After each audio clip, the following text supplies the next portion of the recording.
Olá, Espaço Aberto, conversa em multiplataforma pela TV Câmara nos canais 31.3 UHF digital aqui em Bauru, no canal 10 da NET e também em Bauru e região pela rádio 93,9 FM com o deputado estadual Arthur Duval, pelo Democratas DEM. Obrigado por sua visita aqui. Obrigado a vocês pelo convite. Você, como profissional antes da vida pública, no dia a dia, como youtuber, percebeu na eleição passada e talvez tenha vivido a questão do uso de fake news em massa, da questão do uso da internet, sobretudo para o bem e para o mal, por diversos segmentos de várias tendências ideológicas. Estava conversando com o teu colega aqui, Kim, o deputado federal, e a gente falava sobre a CPI do Senado. Ele estava mostrando a preocupação de que esse tipo de ferramenta parlamentar, que pode ser utilizado na Assembleia Legislativa também, que será instaurada em agosto no Congresso Nacional com deputados e senadores, 15 de uma casa e 15 do outro, seja utilizada muito mais para estratégias políticas do que para discutir o uso de fake news ou a necessidade de regulamentação no país. O que você pensa a respeito? Bom, em primeiro lugar, eu acho que assim, fake news sempre existiram, né? Se você pegar, na Bíblia já tem casos de fake news que a gente pode chamar, só não tinha esse nome bonito, esse nome chique, que é fake news. Sempre houve ali a fofoca, a notícia falsa, o boato e eu diria até o que Dom Pedro disse, né? Dom Pedro II, imprensa se combate com imprensa, jamais com regulação. É impossível você pensar em algum tipo de projeto de lei ou regulação que não passe necessariamente pelo cerceamento de liberdade de expressão. Eu, como liberal, sou cético em relação ao papel do Estado regular o tipo de comunicação que você quer fazer. Então, eu acho que qualquer tipo de projeto de lei pensado nesse caso vai ser inevitavelmente uma afronta à nossa liberdade de expressão. E digo mais, a gente sabe muito bem que, infelizmente, a atuação da maioria dos parlamentares não é, de fato, ali virtuosa. Não é uma atuação que se propõe a fazer aquilo que diz que se propõe. Na verdade, e vamos falar o português bem claro aqui, tá todo mundo querendo aparecer. Então, surgiu um problema que não é de hoje, ele foi exponenciado pela internet, que é justamente os boatos, as notícias falsas, e as pessoas querem capitalizar isso para si como, olha como eu vou arrumar uma solução aqui. Só que, na verdade, o que elas estão fazendo é o exercício do autoritarismo, pensando de cima para baixo em como calar as pessoas que pensam diferente. Então, sou totalmente contra qualquer tipo de projeto de lei ou regulação dos meios de comunicação. Como é que você viu em especial o papel do MBL, já passado o calor do período eleitoral, com críticas ou não, também dos outros segmentos que eventualmente têm usado de forma inadequada essa ferramenta, do ponto de vista de também atuar, segundo as acusações, com fake news? Sim, na verdade é o seguinte, o que eu rebato sempre é que assim, narrativa é uma coisa, notícia é outra. Até hoje, eu sempre venho aqui a público, sempre venho falar, eu desafio a me mostrarem uma fake news do MBL. Eu não sei se o programa é ao vivo, se as pessoas podem participar, interagir.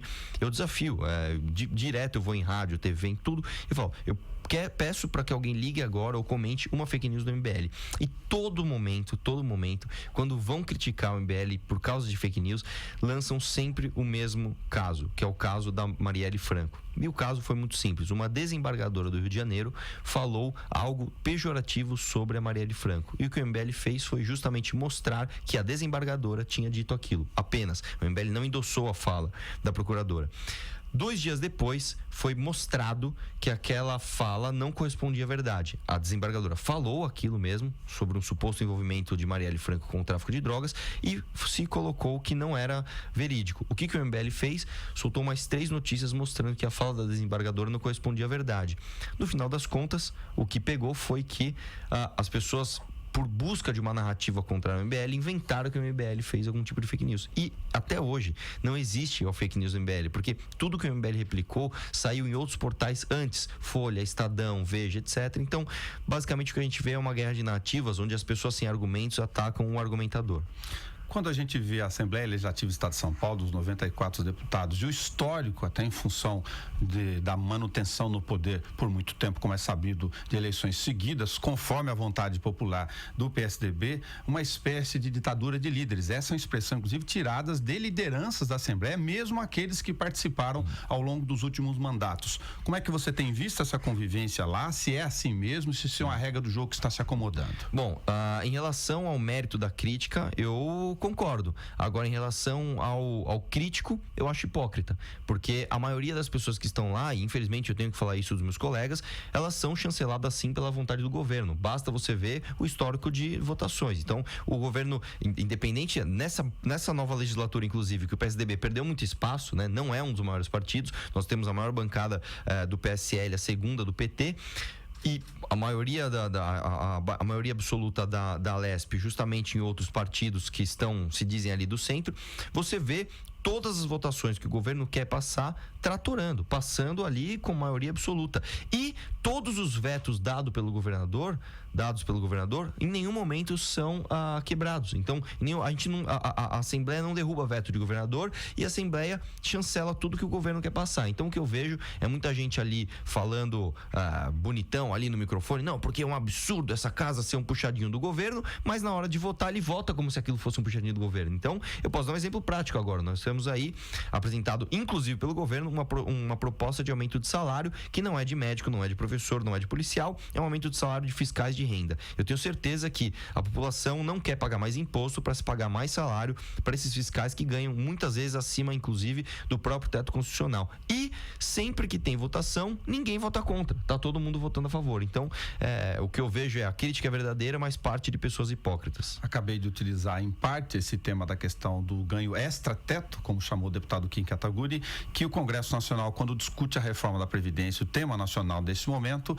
também, por outra razão, teria que cuidar uma questão da sociedade, então, para regulamentar essas questões de ganhos extratetos para carreiras do Legislativo, do Judiciário Sim. e do Executivo, se for o caso. O problema não é o problema não é a regulamentação, o problema são os dribles que se dá na regulamentação. Eu vou dar um exemplo específico de São Paulo. Tem o teto constitucional, então já se votou na Assembleia para que o teto constitucional não seja mais o do governador e seja do Poder Legislativo, do Poder Judiciário. Ou seja, isso já aumentou a possibilidade de se aumentar salários. Começa por aí, porque o teto do governador é menor do que o teto do Judiciário. E aí, esse projeto que vem, inclusive no sentido de aumentar o salário de fiscais de renda, tem algumas pegadinhas. Então, uma delas é o seguinte: em nenhum momento ele fala em gratificação. Porque quando você fala em gratificação, em primeiro lugar, você paga imposto de renda, em segundo lugar, você bate no teto constitucional. Verba indenizatória. Você fala em verba indenizatória, exatamente. Então, quando você fala em verba indenizatória, primeiro, você não paga imposto. E segundo, você não tem limite. Então, eu posso receber um salário, sei lá, de R$20.000 e uma verba indenizatória de 60. E isso acontece, né? Nós temos, inclusive, uma das deputadas tem um pai que é fiscal de renda, cujo salário dele cuja retirada em fevereiro foi de R$92.000 dentro da lei. Então, o problema não é a regulamentação em si, mas são os dribles que são possíveis ali dentro do processo legislativo.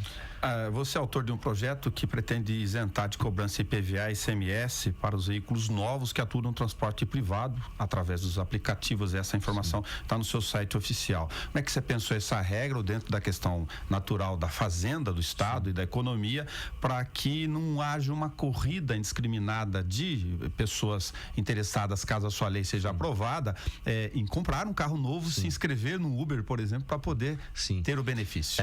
A lei, em primeiro lugar, ela exige que o motorista tenha no mínimo, eu não vou lembrar de cabeça agora, mas acho que eu não lembro o número de corridas, mas tem um número de corridas no ano mínimo. E mais do que isso, um número mínimo de corridas num ano, e mais do que isso, um número mínimo de corrida nos últimos 3 meses. Então não adianta o cara ter entrado agora, e também não adianta o cara ser um motorista antigo e inativo. Então o projeto de lei, ele restringe ali para os motoristas que já estão vivendo disso e estão ativos, tanto que o número de corridas é um número de corridas razoável para que uma pessoa tenha que se dedicar ao menos 4 ou 5 dias por semana àquela atividade.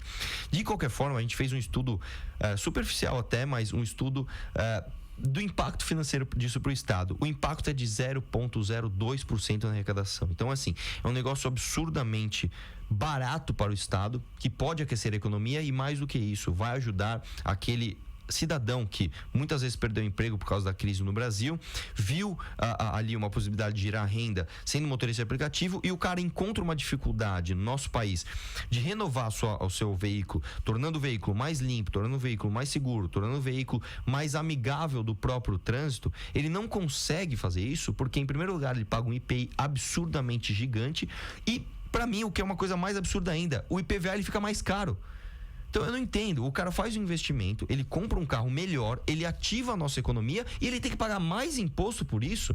Então, infelizmente, o que a gente vê é uma lógica ali da cobrança de imposto, justamente como distribuidor de renda. E não é assim que as coisas devem funcionar. A partir do momento que o profissional fez a escolha de investir num veículo novo, ele deve ser beneficiado daquilo e não penalizado, né? Arthur Duval, muito obrigado por ter conversado conosco aqui como deputado estadual do seu trabalho. Boa sorte na Assembleia Legislativa. Obrigado. Se você me permite um elogio, normalmente quando a gente faz, desculpa a informalidade, mas normalmente quando a gente faz entrevistas assim, mais formais, tal, e no pessoal aqui mais ligado a TVs da casa, etc., normalmente as perguntas são super água com açúcar, super sem graça, e as suas perguntas, elas foram extremamente importantes e corajosas. Então, agradeço e deixo um elogio aqui para sua plataforma. Obrigado. Nossa missão pública aqui no Espaço Aberto, e você assiste esse programa a hora que você quiser, também na página da TV Câmara no YouTube. É só clicar em vídeos. Até o nosso próximo encontro.